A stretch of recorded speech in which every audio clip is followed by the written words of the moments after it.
The smell of champagne still makes my stomach turn. Even now, when I walk past a restaurant and catch that sharp, sweet scent drifting through an open door, my chest tightens the same way it did that night.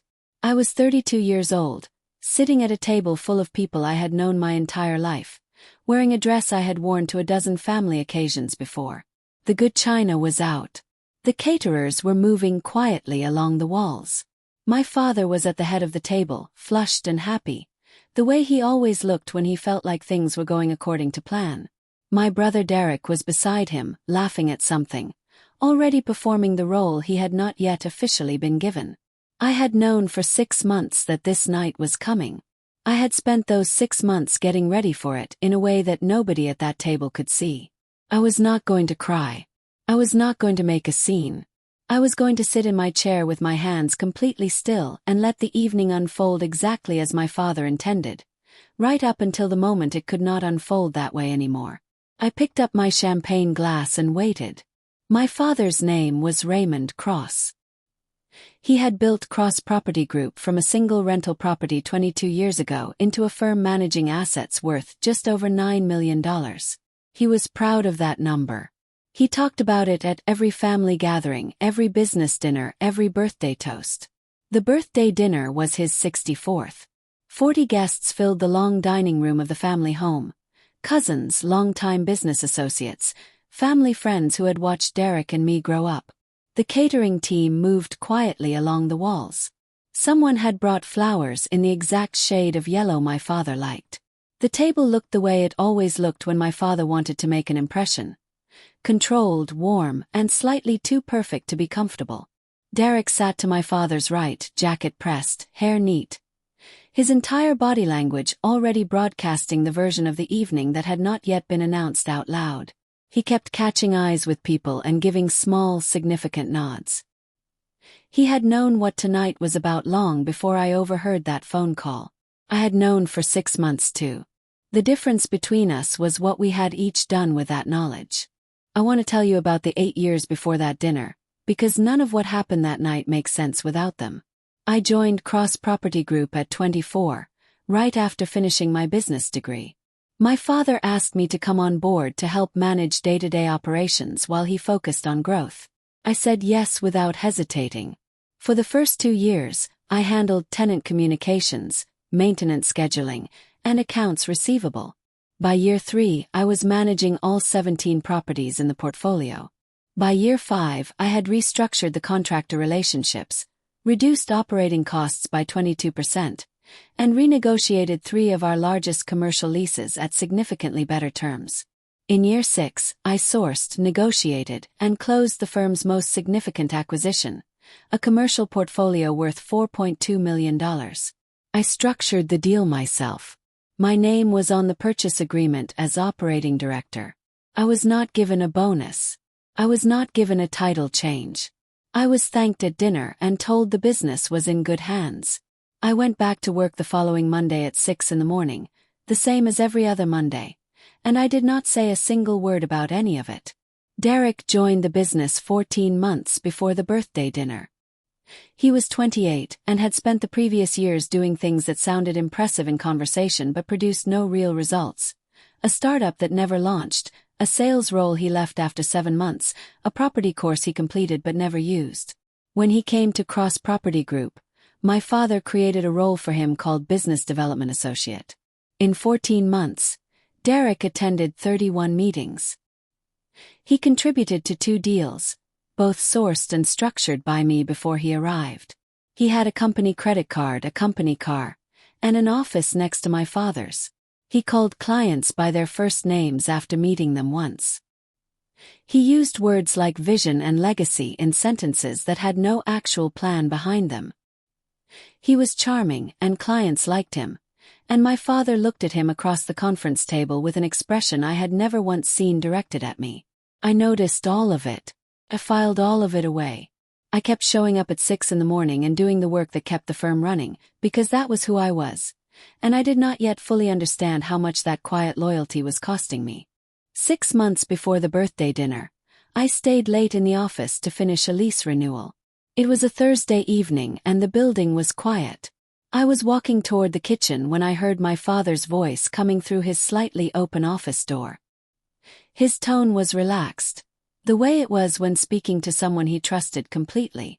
I was not trying to listen, but I heard my brother's name. Then I heard the words operational control. Then I heard my father say, "Derek is ready to take the lead. The business needs someone who can grow it, not just manage it." I stood in the hallway for what felt like a long time but was probably 30 seconds. My father kept talking.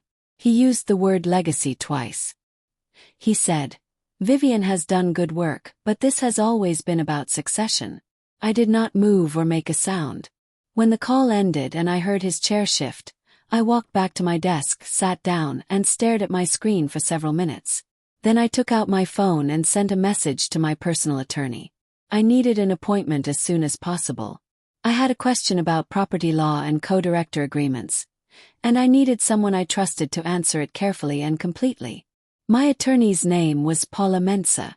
She was thorough, methodical, and completely unmoved by sentiment. Exactly what I needed. I brought her every contract, every purchase agreement, every filing I had signed or been named in over 8 years at Cross Property Group. We spent 3 meetings going through all of it carefully. What Paula confirmed was this: I was not simply an employee of the firm. On 4 of the portfolio's most valuable properties, including the $4.2 million commercial acquisition, I was a named co-director.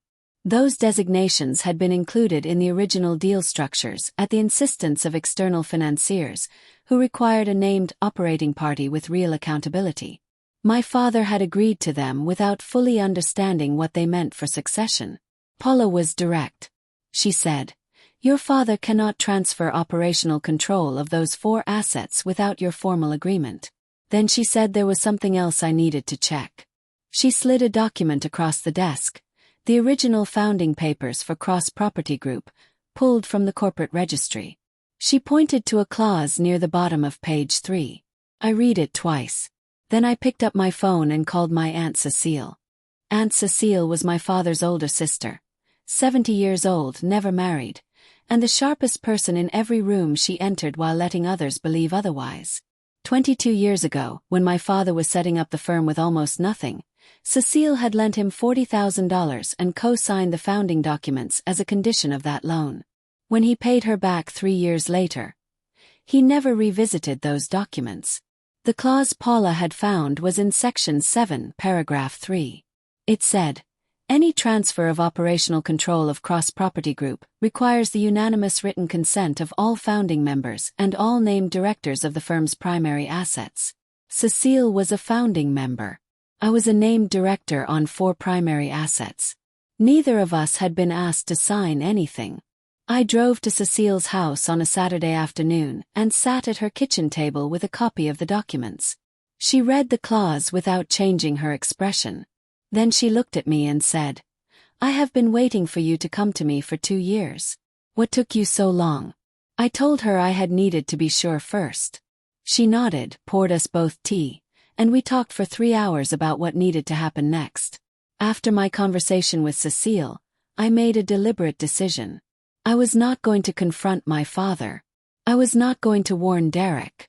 I was not going to give either of them the chance to quietly restructure the documents before I was ready. I was going to prepare.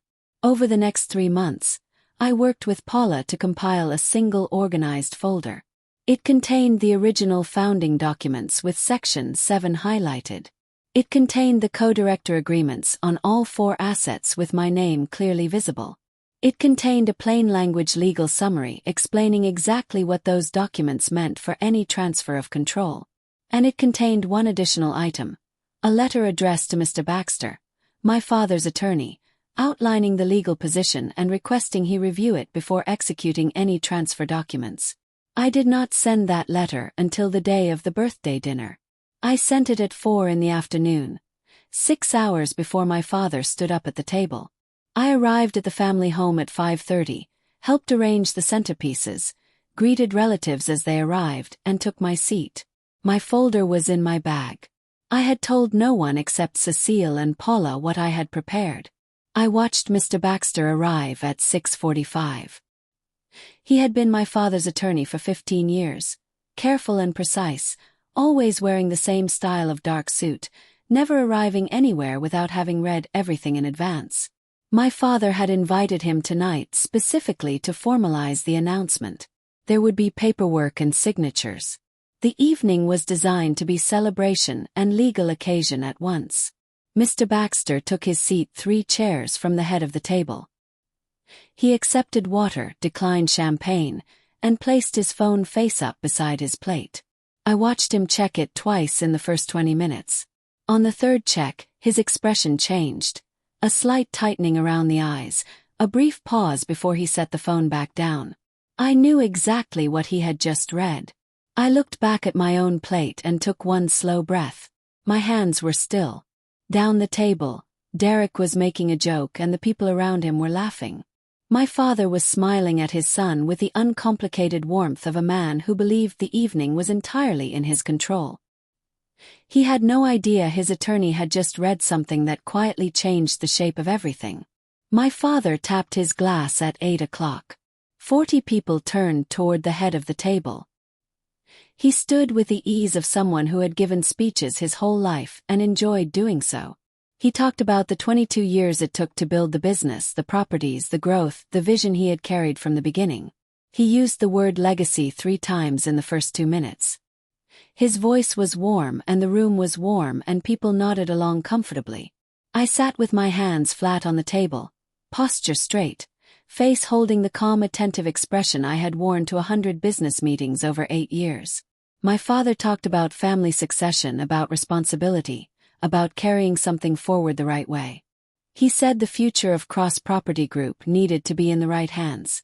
Then he looked at Derek with the full weight of paternal pride, said his son's name and said, "Full operational control." He picked up a folder and held it across the table. Derek stood and took it. The room burst into applause. Someone whistled near the back. I smiled at exactly the right width and held my glass up when the toast came. The applause lasted about 40 seconds. Derek stood with the folder and the expression of a man receiving confirmation of what he always believed was already his. He shook my father's hand and pulled him into a hug. He turned to the room with the wide, easy smile of someone who has never once doubted whether he deserved what he was given. I watched all of it from my seat. I did not clap slowly or deliberately. I clapped at the same pace as everyone else. Nobody at that table except Cecile knew what was in my bag or what I had sent to Mr. Baxter 6 hours earlier. I had spent 8 years learning to be invisible when it suited other people. Tonight, for the last time, I was choosing it for myself. Cecile caught my eye across the table. She was holding her teacup in both hands, watching me with the quiet focus of someone who knows exactly what is coming and is simply waiting for it to arrive on schedule. I gave her the smallest nod. She set her cup down with great deliberateness and folded both hands in her lap. Down the table, Derek was laughing again. My father looked happy and proud and entirely certain that the evening had gone exactly as planned. Derek gave a speech. He was good at it, I will give him that. He had a voice that sounded confident without being aggressive, and he knew how to make a room feel included. He thanked our father. He talked about responsibility and vision and honoring what had been built. He mentioned several people in the room by name. He spoke for about 4 minutes. He did not mention me once. Not my name, not my role, not the 8 years of work that had produced the business he now held in a folder. Not the acquisition I had closed. Not the costs I had cut or the contracts I had negotiated. I was sitting 4 seats from him at a table of 40 people, and I did not exist in his speech. I had told myself I was prepared for that. I had known it was coming. But there is a real difference between knowing something and experiencing it in front of 40 witnesses, and that difference sat in my chest like something cold. I took one quiet breath. I kept my expression where it was and I did not move. That discipline had cost me 8 years of silence. It was about to pay me back in the only way that actually mattered, in front of the same people who had just watched me be erased. After his speech, Derek crossed the room toward me. He was still riding the energy of the applause, still carrying the loose confidence of a person whose public moment has just gone perfectly. He put his arm around my shoulder with the easy, proprietorial weight of someone who has just been confirmed as the one in charge. He said, "You'll still have a role here, Viv. Don't worry about that. I'll make sure there's something for you." He said it with full sincerity and complete blindness to what it revealed about him. There was no cruelty in the words. Derek was not a cruel person. He simply could not imagine a version of events in which I was owed more than what he was generously deciding to offer. I looked at him with a level, steady expression. Said, "I know." 2 words. He squeezed my shoulder once, smiled, and moved on to accept congratulations from someone else. I watched him go and then shifted my attention to Mr. Baxter, who had just stood quietly from his seat and was moving toward my father with the deliberate, measured pace of a man carrying information he has held as long as he is able to. Mr. Baxter reached my father and leaned close and spoke quietly. The guests near them continued their conversations. Nothing in his manner suggested alarm to anyone watching casually. But I was not watching casually. I saw my father's expression change from the side. It was small, a slight stillness behind the eyes, a brief flattening of the warmth that had been there all evening. The easy happiness of the announcement drained from his face and something more careful replaced it. He glanced down the table toward me. I held his gaze without expression, without challenge, and without looking away first. He looked back at Mr. Baxter. Mr. Baxter said something further. My father set down his glass with great care. He looked across the room at Derek.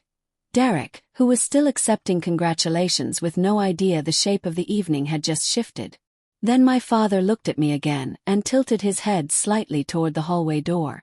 Understood.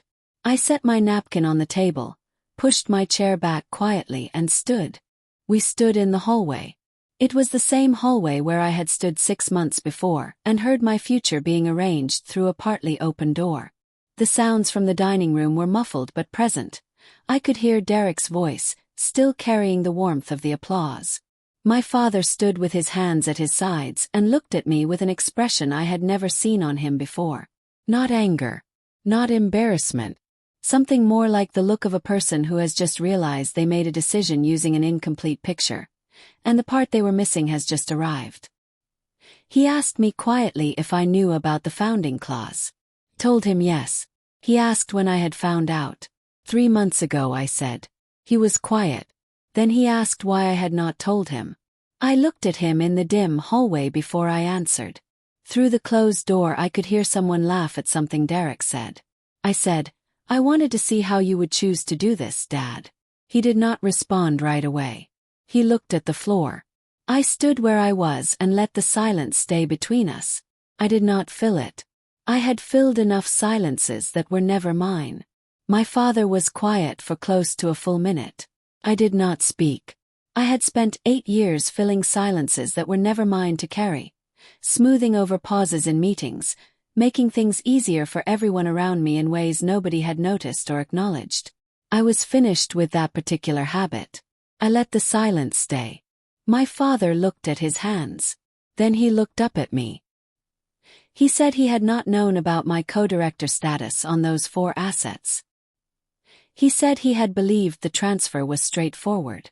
I told him quietly that it had not been straightforward for some time, and that I was surprised his attorney had not identified it earlier. He did not respond to that. He asked whether Cecile knew about the founding clause. I told him Cecile had known since the documents were originally drawn up 22 years ago, and had not forgotten a single word of them. He closed his eyes briefly. When he opened them he looked smaller than I had ever seen him. Not broken, but carrying the specific weight of a man who has just discovered the gap between the story he believed and the one that was actually true. He said we needed to go back in. Said yes. We walked back to the dining room door and he put his hand on the handle and took one breath before he pushed it open. We walked back in together. My father paused just inside the door and composed himself the way he always did before addressing a room. A slight squaring of the shoulders, a deliberate settling of his expression into something controlled. He did not look like a man preparing to celebrate. He looked like a man preparing to be honest, which is a different and harder preparation. Mr. Baxter sat with his hands folded on the table, and the stillness of someone who has decided exactly how a thing must proceed. Cecile was where she had been all evening. Hands folded, expression composed, watching her brother. The guests nearest the door noticed our return, and nearby conversations went quiet. The quiet spread outward the way it does when a room detects a change in energy before it can name what has changed. Derek turned from a conversation and saw our faces. His smile did not disappear at once. It faded in stages, the way light fades when power is being cut slowly rather than all at once. He looked between my father's face and mine. My father tapped his glass a second time. The room settled again. The confusion on several faces was clear.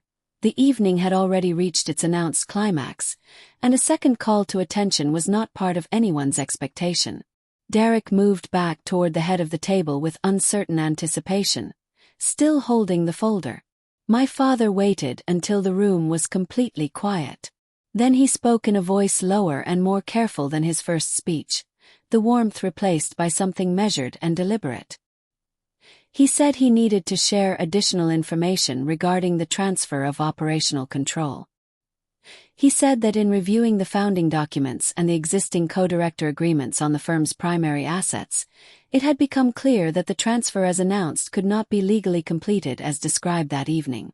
The process required formal written consent from all founding members and all named directors before execution. He gestured toward Mr. Baxter, who gave a single confirming nod. Then my father reached over and placed Derek's folder flat on the table in front of him. He did not take it back. He simply set it down quietly, and in that one small, careful gesture, the gentle placing down of something that could not be what it had been given as, the whole meaning of the evening shifted in front of 40 people. Derek stared at the folder. His face moved through several expressions, confusion first, then a frown as he tried to understand the legal language his father had used, then something that was not quite anger but was edging toward it. He looked at our father and said, "Dad, what is this?" His voice was controlled but the ease had gone completely. My father did not answer immediately. He was looking at me. Derek followed his gaze and looked at me too. Recognition arrived on his face slowly and reluctantly. The particular recognition of someone realizing they were not the only one who had been preparing for this evening. He said my name. Not as a greeting, as a question. I did not answer him. I looked back at my father and waited. 40 guests sat in complete stillness. The caterers had stopped moving along the walls. There was no sound in the room except the quiet settling of a large house in the evening, and underneath it the slow rearrangement of something that had been wrong for years and was only now being named in front of all the people who needed to hear it. Aunt Cecile stood up. She did it slowly and without drama, the way she did everything, with the absolute certainty of someone who has made a decision and has no remaining questions about the timing. The room understood immediately that her standing was significant, even without knowing exactly why. She was 70 years old and had been the clearest mind in this family longer than most people at that table had been alive. She looked at her brother and said, "Raymond, I want to confirm for everyone here that I have not signed any transfer documents for Cross Property Group. I have not been approached to do so, and I would not have signed without a complete review of the succession structure." A pause. Then she said, "I also want to say that I have watched Vivian build this business for 8 years. I have watched her close deals, manage crises, and hold this firm together in ways that were never publicly acknowledged. Whatever is decided going forward must reflect what actually happened here, not what was assumed or overlooked." She sat back down and folded her hands. The candles on the table were the only things still moving in the room. My father looked at Cecile for a long time after she sat. There was something between them the rest of the room could feel but not fully name. The particular weight between two people who have known each other their whole lives and are arriving, much too late, at a truth they should have faced together years ago. Derek was still at the head of the table. Without the ease of the room's approval to hold him up, he looked younger and less certain, more like the 29-year-old he actually was than the polished successor he had been performing. He looked at me once more and I saw something cross his face that I had not expected, Not anger anymore, but the slow beginning of understanding. Not the full version of it. Just the edge. That first edge is enough if a person decides to do something with it. He put the folder down again quietly, without anyone asking him to, and sat back in his chair. Nobody told him to sit. He just did. That is the moment I will remember most from that entire night. Not the announcement. Not the clause. Not even my father's face in the hallway. Derek sitting down when the performance was finally over. I spoke once. I had not planned to speak at all, but the room was quiet and my father was looking at me, and one thing needed to be said simply and only once, in front of everyone present. I did not stand up. I did not raise my voice. I looked at my father from my seat and said, "I spent 8 years building this business beside you. I was not asking to be celebrated for it. I was not asking for a speech or a folder or a public moment. I was asking not to be erased. That is all I have ever asked." I picked up my champagne glass, took one small sip and set it back down. I did not look at Derek. I did not look around the room. I had said what needed to be said and I was done. A few seconds of silence followed. The kind of silence a room holds when something true has just been spoken in front of witnesses and no one wants to be the person who breaks it first. Then my father nodded. It was a small nod. But it was the first honest acknowledgement he had given me in 8 years. And every person at that table understood exactly what it meant without being told. Several of my father's business associates were seated along the middle of the table. Men and women who had watched me run meetings, negotiate contracts, and manage the operational side of deals they had benefited from directly. During the original announcement, I had seen careful social neutrality on their faces, the composed expression people hold when they are not sure what they are witnessing. After Cecile spoke and after I spoke, that neutrality shifted. Nobody made a speech or confronted my father. But the expressions on those faces changed in the way they change when people who have observed something quietly unjust for a long time are finally given permission to let what they actually saw show. A developer named Marcus, who had worked alongside the firm for 6 years and sat across from me in countless meetings, caught my eye across the table. He gave me a single nod, small, deliberate, and entirely clear in what it meant. It was the professional acknowledgement I had not received at 100 business occasions over 8 years. It arrived here, at a birthday dinner that was supposed to be about my erasure, from someone who owed me nothing except the simple honesty of finally saying out loud what he had always seen. My father spoke one final time before the evening ended. He called for the room's attention, and when the quiet came he said, "Vivian, you are right." He said he would be meeting with Mr. Baxter and Aunt Cecile on Monday morning for a full review of the succession structure of Cross Property Group. He confirmed I would be part of that meeting as a named director of the firm's primary assets. He said any future transfer of authority would reflect the complete legal and operational reality of what the business was, not what had been assumed or announced without proper process. He said it in front of 40 guests, in the same room where he had handed Derek a folder less than an hour before, and the significance of saying it publicly, with witnesses, without the ability to quietly revise it over a private phone call later, was not lost on anyone present. It was not restitution for 8 years. A Monday meeting was not the same thing as being properly recognized for what I had actually built. But it was the first true thing my father had said about the business and my place in it in as long as I could remember. Thanked him. My voice was steady. I left before dessert was served. Not dramatically. I had not wanted drama at any point in the evening. I said good night to the guests nearest me. I hugged Aunt Cecile and held on a moment longer than usual. She squeezed my hands and said nothing because nothing needed to be said between us. I shook Mr. Baxter's hand and told him Paula would send the full documentation Monday morning. I found my father near the hallway and said good night. He looked at me for a long moment and then said quietly, "I did not see you clearly enough." I told him Monday would be a good place to start. I got my coat and my bag and walked to the front door and stepped outside. The air was cold and completely clear, the kind of autumn cold that feels honest rather than harsh. I stood on the front step alone for a moment. Inside I could hear the dinner resuming, low conversation, the sound of plates. I did not feel triumphant. I felt the quiet that comes when you have done what needed to be done without losing the person you decided to be. I had not raised my voice. I had not cried or threatened or performed. I had prepared and waited, and spoken the truth when the moment came. I pulled my coat closed and walked to my car. Peace without fairness is just control.